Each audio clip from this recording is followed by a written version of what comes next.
Technology services जो कि L&T की एक सब्सिडरी कंपनी है, उसके शेयर में 6% के आसपास की कमजोरी है। और वजह यह है कि इन्होंने एल&टी से एक बिजनेस खरीदा है अपनी पेरेंट कंपनी से। 6% नीचे, दिन के निचले स्तर के आसपास कारोबार हो रहा है। लेकिन शेयर आखिर क्यों टूट गया, क्या चिंताएं हैं और जिस कंपनी का अधिग्रहण किया है वो करती क्या है, ये सब कुछ बताने के लिए हमारे सहयोगी शरद हमारे साथ जुड़ गए हैं। शरद, पहला सवाल आपसे ये होगा कि आप ये बताइए कि ये शेयर कमजोर क्यों है और क्या आशंकाएं जाहिर की जा रही हैं? जी बिल्कुल, LTTS फोकस में रहने वाला है और यहाँ पे जो है L&T, उनके जो खुद पेरेंट कंपनी है, उनसे ही एक्वायर की गई है एक नई कंपनी जिसका नाम है smart world and communication. Total acquisition value 800 crore की है। तो और ये फंड जो होने वाली है इंटरनल एक्रूवल से होने वाली है। इसका मतलब LTTS के जो खुद के कैश रिजर्व्स है वो डिप्लीट होने वाले हैं और इसके कारण जो है ब्रोकरेज ने भी थोड़ी सी चिंता जनाई है। अब जो कंपनी है 2016 में शुरू हुआ और इनके जो मेजॉरिटी ऑफ द कस्टमर्स हैं वो गवर्नमेंट के लेके हैं, तो ऑफकोर्स एक ड्रैग वहाँ पे भी देखने मिल रहा है और मार्जिन्स में भी जो है आशंका आ रही है एक्सेस सिक्योरिटीज़ का कि वहाँ पे दबाव देखने मिलेगा। लेकिन वो कह रहे हैं कि वैल्यूएशन अभी भी कम है इस डील की। हालांकि ये एक्रेटिव नहीं है वैल्यूएशन और इसका मानना है कि जो एबिडा मार्जिन है पोस्ट एक्विजिशन ओवरऑल कंपनी का 150 बेसिस पॉइंट्स गिर सकता है। और इसके अलावा सरकार के जो कॉन्ट्रैक्ट है अगले 18 महीने बाद वो खुद भी कम हो सकता है। तो फाइनेंशियली थोड़ा इंफीरियर प्रोफाइल वाला कंपनी आया है।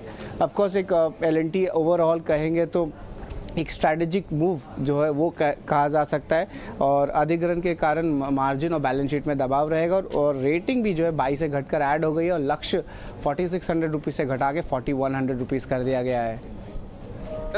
इसका अंदाजा देखिए कंपनी को भी रहा होगा, फिर भी L&T टेक्नोलॉजी की इस डील के पीछे की क्या वजह देखते हैं आप? अगर आप सबसे पहले अगर इसके रेवेन्यू ब्रेकअप देखेंगे तो 75% तो आपका आ रहा है वर्टिकल्स में जहाँ पे आपके कम्युनिकेशंस है और उसके अलावा सेफ्टी सिक्योरिटी सॉल्यूशंस भी है। तो टोटली आईटी का है और L&T अपना आईटी का एक कंपनी जो है दे रहा है और LTTS उसको जो है अब्जॉर्ब कर रहा है अपने सिस्टम में। लेकिन अगर हम बात करेंगे कि ये डील क्यों हो रही है, राशनल क्या है, तो ऑफकोर्स 5G पे फोकस रहने वाला है और जो इंटरनेशनल मार्केट्स होती है उस पर एक्सपोजर और ज़्यादा मिल सकता है, स्पेशली मिडल ईस्ट पे। तो वहाँ पर बिजनेस पाइवट कर सकता है। और देखा जाए तो FY25 में जो है कंपनी ने एक टारगेट दिया था कि $1.5 बिलियन का जो टोटल रेवेन्यू आएगा, तो उस टारगेट को लेके जो है आगे जाते हुए बहुत अच्छी पॉजिटिव मोमेंटम देखने मिल सकते हैं। मगर ये रेवेन्यू की बात हुई, लेकिन आगे जाते हुए मार्जिन्स कम आ सकते हैं और ये जो है स्ट्रीट को जो है ठीक नहीं लगी, उसके कारण स्टॉक में भी थोड़ी बिकवाली आज देखने मिल रही है। लेकिन फाइनेंशियल्स की भी बात करें तो यहाँ पे वीक फाइनेंशियल्स है। एबिटा देखे कंपनी का तो जो है लगभग 8 से लेकर 10% तक का, अगर LTTS का एवरेज देखे तो वो 21.5% का है। तो आप देख सकते हैं मार्जिन में बहुत बड़ा डिफरेंस है। रेवेन्यू हालांकि 1000 करोड़ के ऊपर ज़रूर है और अगर डील साइज़ की बात करें तो ऑफकोर्स थोड़ी सी चीपर डील साइज़ हुई है। जो price to sales ratio almost 0.7 times का है, जो प्राइस टू एबिडा रेशियो है वो लगभग 8.2 टाइम्स का है, क्योंकि एक इंटर कंपनी जैसे बिजनेस ट्रांसफ़र हो रही है। ठीक है, शुक्रिया शरद। तो डेफिनेटली ये इंटर कंपनी बिजनेस ट्रांसफ़र है क्योंकि L&T कंस्ट्रक्शन की दिग्गज कंपनी है, उसके पास कुछ डिजिटल वाले कारोबार थे जैसे कि communications, safety, smart solutions, cyber security, इस टाइप के बिजनेसेस हैं और जो रन कर रही थी।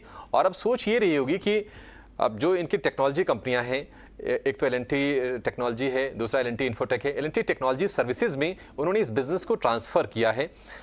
टेंशन ये है कि ज़्यादातर जो इनका कारोबार है वो सरकार से आता है और अगले 18-20 महीने में ये थोड़े से ड्राई अप होते हुए दिखेंगे ऑर्डर्स, और वो टेंशन है स्ट्रीट को, उसके चलते शेयर देखने की 6% नीचे है।